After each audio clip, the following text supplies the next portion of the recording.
To see is to believe, sabi nga nila. Pero paano kung ang akala mong idolo mo, gawa lang pala ng AI o Artificial Intelligence? Iyan nga ang nauusong modus ngayon online na marami nang nabibiktima. Para bigyan ng mukha ang balita, Mobile Journal Francis Orsio.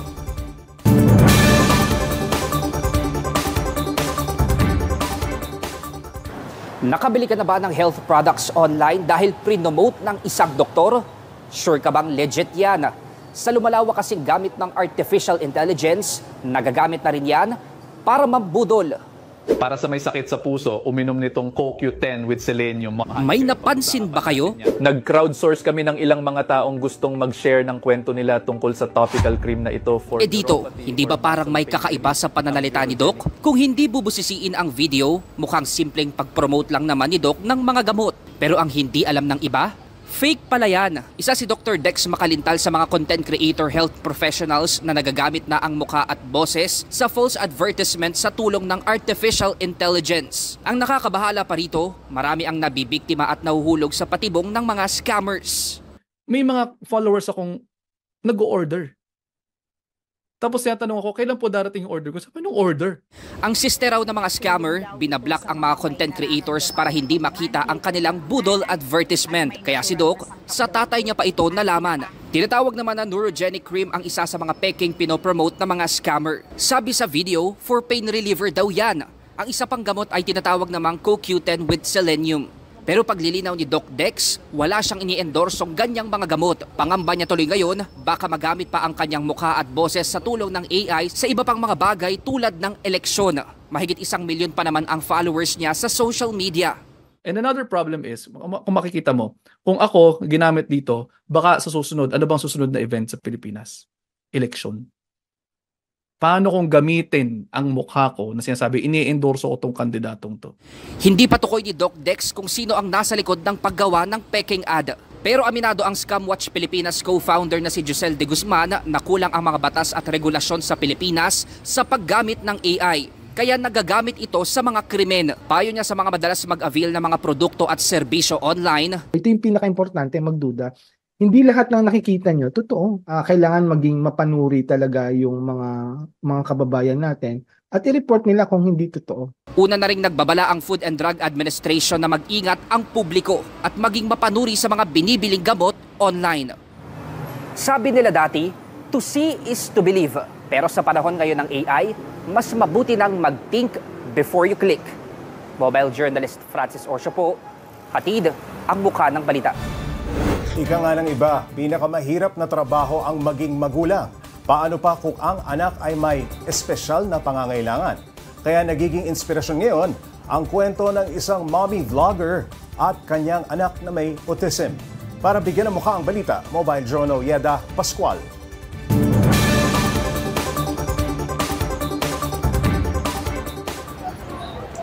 Ngayong Abril, ipinagdiriwang ang World Autism Awareness Month. Ating kilalanin ang isang mommy/teacher/vlogger na autism advocate. Siya si Mommy Brents at kasama niya ang anak na si Abe, 10 taong gulang, isang special child. Nakilala si Mommy Brents dahil sa kanyang autism parenting online. Tulad sa video na ito kung saan tinuturuan niya si Abe kung paano mag-commute. This time, siya na rin ang magbabayad at maghihintay ng sukli at siya rin ang papara. Kaya ayan, siya ang hinayaan ko magbayad sa trike. Bukod dyan, tinuturuan niya pa ng ibang basic life skills si Abe tulad ng paglilinis at pati pagkukumpuni. Kaya maraming netizens worldwide ang bumilib sa kanilang dalawa. Unexpected na may mga nagchat-chat sa akin from different parts of the world. Nagulat ako na, hello mommy, we have also have a child with special needs, autism din, gano'n. Hanggang sa nakita ko na wow, effective pala. And then doon na nag-start yung pagiging advocate. Aminado si Mommy Brents na the struggle is real kapag may anak na may special needs. Pero sabi nga sa kanta, pag ayaw may dahilan, pag gusto, palaging merong paraan. So what I did is I do my activities through play kasi nai-apply ko rin yung pagiging teacher ko in real life. Sabi ko nga siguro kaya ito yung naging calling sa akin ni God kasi ito yung talagang mas maiaambag ko sa aking anak. Proud naman si Mommy Brent sa anak na sumasali sa FB Live at sumasagot din sa tanong ng ibang mommies. Ngayong World Autism Awareness Month, may mensahe si Mommy Brent at Abe sa mga magulang na mga batang may special needs. Alam kong mahirap, hindi madali, magastos, no? Malaki ang gastos nito at minsan ang sarap sumuko pag nakakapagod na. Pero lagi ko nga sinasabi, okay lang sumigaw, okay lang umiyak, pero wag ka susuko. Just have faith. First, do not underestimate the autistic child. They can do unpredictable things. Second, do not always support their talents and skills so they can have a good life. Sabi nga ni Mommy Brent, kapag may nakasalubong na may special needs, piliing maging mabuti at mapang-unawa. Mobile Journal Yera Pascual po. Hatid ang mukha ng balita. Sa sobrang hilig sa fried chicken ng mga Pinoy, mga fast food na mismo ang nag-a-adjust sa panlasa natin. Pinakatatago pa ang kanilang mga recipe. Pero sa isang online group, walang secret-secret para ma-achieve ang hinahanap nilang perfect fried chicken. Para bigyan ng mukha ang balita, Mobile Journal Kayla Makantan.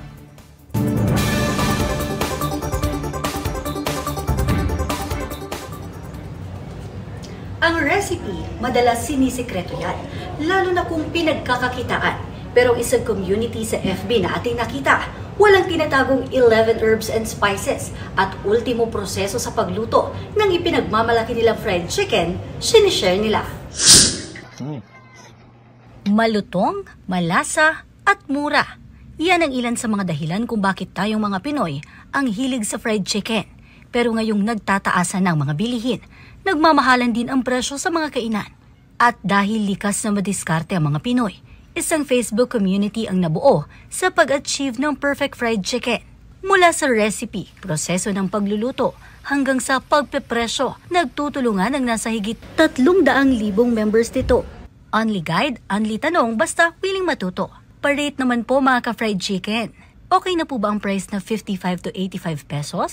Ang dating OFW na si Jason, 6 years nagtrabaho sa Saudi, pero nang matapos ang kanyang kontrata, umuwi na siya sa Pinas at naisipang sumabak sa napapanood at nakikita lang din niya noong fried chicken business. 5 months po ako naglalako niyan. Nagtiyagaan ko lang po muna yung sa mga bahay-bahay. Tapos yung mga feedback ng mga kapitbahay namin, kung ano pang kulang sa timpla ko, sa texture, hanggang sa mas na-improve ko pa po ng maigi. Ang fried chicken ni Jason, mura na with gravy pa, 25 pesos lang per piece. At dahil patok na patok ito sa mga kababayan niya sa Cagayan de Oro mula sa paglalako, nakapagtayo na siya ng 4 na stalls. Kahit stable ng kanyang kita, masipag at generous pa rin si Jason sa pag-share kung paano ba ma-achieve ang pinagkakakitaang perfect fried chicken. Para po marami po pong makaalam at magka-negosyo ng fried chicken para po makatulong sa hirap ng buhay ngayon. Kapag minimum wage ka lang po, talagang mahirap po, hindi po makaraos yung pamilya mo. Inspirasyon sa marami ang mga tulad ni Jason na hindi basta-bastang sumusuko sa kanyang mga pangarap pero mas kahanga-hanga ang katangian niyang patuloy ang pagtulong sa kapwa upang makaahon. Mobile Journal, Kayla Makantan, hatid ang mukha ng balita.